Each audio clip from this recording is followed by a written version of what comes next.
Hallelujah. परमेश्वर की presence में आपका स्वागत है सबका। कितने थोड़े दिन पहले मैंने आपको बताया था कि मैंने अपने रूम में एक स्वर्गदूत को देखा और अभी आप सेवकाई में चेंज को पाओगे। आमीन। कितनों को याद है मैंने आपको बताया था? उस समय कुछ लोगों को बातें मेरी समझ नहीं आती कि इस दूत को देखने के बाद आप सेवा में चेंज कैसे देख सकते हो। जब दूत आपके सपने में आना शुरू हो जाए और रियल तरीके के साथ आपको दिखने शुरू हो जाए, इसका मतलब ये होता है कि परमेश्वर की अगली प्लानिंग आपकी जिंदगी में पूरी होनी शुरू हो चुकी है और वो जल्दी आपको नजर आ जाएगी। आमीन।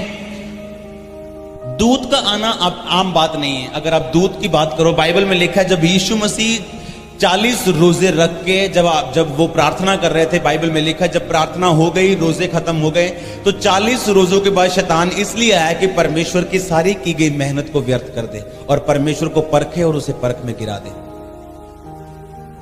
आप महसूस करते हो कि 40 रोजों के बाद, अगर प्रार्थना करने के बाद, एक बड़ी परमेश्वर से सामर्थ्य लेने के बाद, अगर शैतान परमेश्वर को परखने के लिए आ सकता तो आप और मैं क्या हैं? वो परमेश्वर को इसलिए परखने के लिए आया कि जो मेहनत यीशु मसीह ने की है, 40 दिन रात के रोजे और उसके बाद पिता के साथ इतना 30 सालों का जो संबंध यीशु मसीह का पिता के साथ रहा है, और अब परमेश्वर इसे इस्तेमाल करने वाले हैं। एक बात को याद रखना, जब आपकी जिंदगी में प्रॉब्लम पीक लेवल पे चली जाए, हाई लेवल पे चली जाए, समझो उसका हल नजदीक आ चुके हैं। आमीन। जब आपका जो फ्रस्ट्रेशन है, जो आपकी प्रॉब्लम है, जो आपकी तंगी है, वो हम ऊपर के लेवल तक चले जाए, समझो उसका हल आपके पास आने वाला है। आमीन।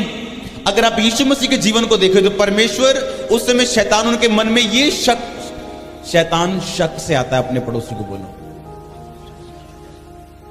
और परमेश्वर विश्वास से आते हैं। जहां शक होगा वहां शैतान होगा। आमीन। अगर आप ध्यान से बाइबल को स्टडी करें तो आपको समझ आएगी, अगर शक आपकी जिंदगी में एंटर कर रहा है तो इसका मतलब शैतान आपकी जिंदगी में काम करने की कोशिश कर रहे हैं। अगर आप अपनी आत्मिक आंखों से नहीं, अपने शरीर की आंखों से देखें, अगर 40 दिन रात के रोजे रखने, 40 दिन रात कुछ ना खाने के बाद एक व्यक्ति जिंदा नहीं रह सकता, लेकिन यीशु मसीह जिंदा थे 40 दिन रात के रोजों के बाद भी, और लेकिन फिर भी यीशु मसीह ने आकाश से परमेश्वर की आवाज को सुना। इससे बड़ा चमत्कार मेरे को नहीं पता कि बाइबल में अगर कोई है तो। आकाश से आकाशवाणी होनी कि ये मेरा प्रिय बेटा और मैं इससे बहुत प्रसन्न हूं, जब यीशु मसीह ने बपतिस्मा लिया था। लेकिन अगर आप ध्यान से बाइबल को पढ़े, आकाशवाणी होने के बाद शैतान परमेश्वर से ये कह रहा है कि अगर तू परमेश्वर का बेटा तो इन पत्थरों को बोलिए रोटियां बन जाएं। तो क्या परमेश्वर को यकीन नहीं था कि वो परमेश्वर का पुत्र है या नहीं? हमें ऐसा लगता है कि जो दाऊद और एस्तर जैसे लोग थे वो आसमान से उतरे हुए लोग थे। वो भी आपकी तरह और मेरी तरह शक और विश्वास से जूझते और लड़ते हुए लोग थे। अगर यीशु मसीह को ये बात 100% फेथ था तो शैतान ने उन्हें परखने की कोशिश क्यों की कि अगर तू परमेश्वर का बेटा है तो ये पत्थरों को बोल रोटियां बन जाए। अगर तू परमेश्वर का बेटा है, शैतान ने यीशु मसीह के दिल में भी ये शक डालने की कोशिश की कि तू परमेश्वर का अगर बेटा है तो इन पत्थरों को रोटियां बना। और बाइबल में लिखा, यीशु मसीह ने शैतान को यह नहीं कहा कि शैतान, थोड़े दिन पहले आकाशवाणी हुई थी कि मैं उसका प्रिय बेटा हूं, तू मेरे साथ कैसे बहस कर सकता है। शैतान को कभी बहस के साथ हराने की कोशिश मत करो, वो आपसे जीत जाएगा। अगर आपकी जिंदगी में वचन नहीं है तो आपकी जिंदगी में कुछ भी नहीं है। वचन ना रखने वाला अपनी जिंदगी में इंसान उस घड़े की तरह है, अपनी ताकत से आप घड़ा भर तो दोगे, घड़े को सदा भरा नहीं रख सकते आप। कितनों को समझ आ रही है? अगर घड़े के नीचे शेक हो, अपनी ताकत से आप घड़ा भर तो सकते हो, लेकिन घड़े को सदा भरा रख नहीं सकते आप किसी को आशीष दिलवा तो सकते हो अपनी ताकत से, परमेश्वर से, क्योंकि आपके अंदर सामर्थ्य है, आपके अंदर वो वरदान है, आपके अंदर वो परमेश्वर ने वो जीवन जो का जल दिया हुआ है, आप किसी को भर तो सकते हो। लेकिन अगर उसके अंदर वचन नहीं है, वो खड़ा नहीं रह सकता मसीह में। हालेलुया। अगर उसके अंदर वचन है तो एक दिन वो सारा पानी, सारा जो चमत्कार है, वो नीचे टप टप टप टप खत्म हो जाएगा एक दिन, क्योंकि उसके अंदर परमेश्वर का वचन नहीं। इसीलिए परमेश्वर 3-3 दिन, 4-4 दिन यीशु मसीह लोगों को वचन सिखाते थे, परमेश्वर की आज्ञाओं को सिखाते थे। जब पहाड़ी उपदेश आप पढ़ते हैं, यीशु मसीह परमेश्वर के वचनों को लोगों को बताते थे। कितना कितना देर उनको परमेश्वर की व्यवस्था के बारे में सिखाते थे कि जो चमत्कार मैंने इनके जीवन में किया और जो मैं करने वाला हूं उसको ये संभाल सकें अपने जीवन में। आमीन। अगर वचन आपकी जिंदगी में होगा तो शैतान आपको परखने के लिए आएगा। ये सबके जीवन में है। ऐसा एक भी क्रिश्चियन, एक भी मसीही नहीं है जो यीशु मसीह में विश्वास करता है और शैतान उसे परखने के लिए नहीं आएगा। ये गलत है। और अगर आपकी जिंदगी में बाइबल का वचन संपूर्णता के साथ नहीं बसा हुआ और आप उसके वचनों को नहीं जानते तो शैतान जीतने वाला है आपसे। हो सकता है जो मेहनत आपने की उसे वो व्यर्थ कर दे, क्योंकि आपके अंदर परमेश्वर का वचन नहीं है। हालेलुया। इसलिए जरूरी है आपको परमेश्वर के वचन के बारे में ज्ञान रहना कि परमेश्वर का वचन किस बारे में चीज बोलता है। जो चीज प्रार्थना और सामर्थ्य के द्वारा मिले वो प्रार्थना और सामर्थ्य के द्वारा ही आपकी जिंदगी में बनी रह सकती है। पवित्रताई के द्वारा ही आपकी जिंदगी में बनी रह सकती है। शैतान के पास हर चीज का तोड़ है, लेकिन पवित्रताई का उसके पास एक भी तोड़ नहीं है। वो हर चीज का जवाब दे सकता है, लेकिन पवित्रताई का आपको जवाब नहीं दे सकता। इसलिए सबसे ज्यादा शक डालने का उसका कारण क्या है कि आप परमेश्वर की व्यवस्था से हटे और कोई ना कोई पाप करें, ताकि पाप के द्वारा वो शक आपकी जिंदगी में बढ़ा और वो मृत्यु को पैदा करे और आपकी जिंदगी में जो परमेश्वर की आशीष है उसे वो व्यर्थ कर दे। कितनों को समझ आ रही मेरी बातें? अपनी बाइबल साथ लेके आओ अगर आप अब परमेश्वर में बढ़ना चाहते हो। ये वो टाइम चर्च में आ चुका है जब आपने परमेश्वर के कामों को शरेआम आप देख रहे हैं अभी।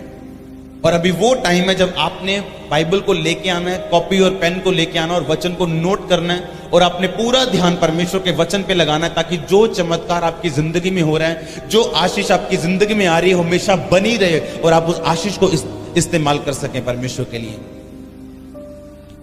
प्रकाशित वाक्य खोलेंगे सब जन, नए नियम में आखिरी पुस्तक, उसका 12 अध्याय, उसकी 10 आयत को पढ़ेंगे। फिर मैंने स्वर्ग में से यह बड़ा शब्द आते हुए सुना, अब हमारे परमेश्वर का उद्धार और सामर्थ और राज और उसके मसीह का अधिकार प्रकट हुआ है, क्योंकि हमारे भाइयों पर दोष लगाने वाला जो रात दिन हमारे परमेश्वर के सामने उन पर दोष लगाया करता था, गिरा दिया गया है। वे मेमने के लहू के कारण और अपनी गवाही के वचन के कारण उस पर जयवंत हुए और उन्होंने अपने प्राणों को प्रिय न जाना, यहां तक कि मृत्यु भी सह ली। इस कारण सब कलीसिया कहे आमीन, सब कहे आमीन। अगर आप 10 आयत को ध्यान से पढ़ें तो उसमें लिखा, मैंने स्वर्ग से ये बड़ा शब्द आते हुए सुना कि हमारे परमेश्वर का उद्धार, सामर्थ, राज्य और मसीह का अधिकार प्रकट हुआ है, क्योंकि भाइयों पे दोष लगाने वाला जो दिन रात हमारे परमेश्वर के सामने उन पर दोष लगाया करता था वो गिरा दिया गया। जब परमेश्वर ने बोला था अय्यूब को कि अय्यूब मेरा भय मानने वाला, मेरा डर मानने वाला इंसान है, शैतान क्या तूने देखा कि अय्यूब के जैसा मेरा डर मानने वाला इंसान, बुराई से दूर रहने वाला इंसान और खरा इंसान इस पृथ्वी में और कोई भी नहीं है। शैतान ने दोष लगा दिया। वो आप पे दोष लगाता है परमेश्वर के सामने, कहता अय्यूब, छीन उसकी आशीष और तुझे बताएगा अय्यूब कि वो तुझसे प्रेम करता है कि तेरी आशीष से प्रेम करता है। छीन उसके बच्चों को, वो अय्यूब तुझे बताएगा कि वो अपने बच्चों से प्यार करता है, बच्चों के कारण तुझे प्यार करता है, कि वो सचमुच तुझसे प्यार करता है। और बाइबल में लिखा, जब परमेश्वर ने शैतान को कहा जा शैतान, अब तू परख सकता है अय्यूब को, बाइबल में लिखा अय्यूब के बच्चे मर गए, अय्यूब की प्रॉपर्टी चली गई, अय्यूब को बीमारी हो गई, अय्यूब का सब कुछ चला गया। और अय्यूब अपने मुंह से ये बोलता है, जिस परमेश्वर ने दिया था उसी परमेश्वर ने वापस ले लिया, उसी का नाम धन्य हो। आमीन। अगर आपको यह नहीं पता कि आपका युद्ध किसके साथ है तो आप कभी जीत नहीं पाएंगे। बाइबल में लिखा, शैतान भाइयों पे दोष लगाने वाला हर वक्त वो परमेश्वर के सामने आप पे दोष लगाता है। आप जानते हैं, हर वक्त वो परमेश्वर के सामने खड़ा रहता है और दोष लगाता है कि ये बड़ा हालेलुया हालेलुया बोल रहा है, इसकी चंगाई को वापस ले लो। अब देखो हालेलुया हालेलुया बोलते हैं, ये बड़ी गवाहियां दे रहा है, इसको थोड़ा सा छू परमेश्वर, देख तेरे मुंह पे तेरी निंदा करेगा, देख इसकी प्रार्थना कम होती, देख इसके रोजे कम होते, देख ये चर्च में जाना बंद करता है, इसकी प्रार्थना का उत्तर ना दे तू। और बाइबल में लिखा, परमेश्वर कई बार बोलता है, शैतान जा तू जो तेरे दिल में आता तू कर ले। लेकिन अब प्रॉब्लम ये, विश्वासी कैसे जीते? अगली आयत में लिखा, वे मेमने के लहू के कारण और अपने गवाही के वचन के कारण उस पर जयवंत हुए। आप जयवंत होंगे यीशु मसीह के नाम में। लेकिन बाइबल में लिखा अपनी गवाही के वचन के कारण अपने पड़ोसी को बोलो, बोलो गवाही दे, रोज गवाही दे। जो प्रभु ने तेरे जीवन में किया उसकी रोज गवाही दे और तू जीतेगा यीशु मसीह के नाम में। आमीन।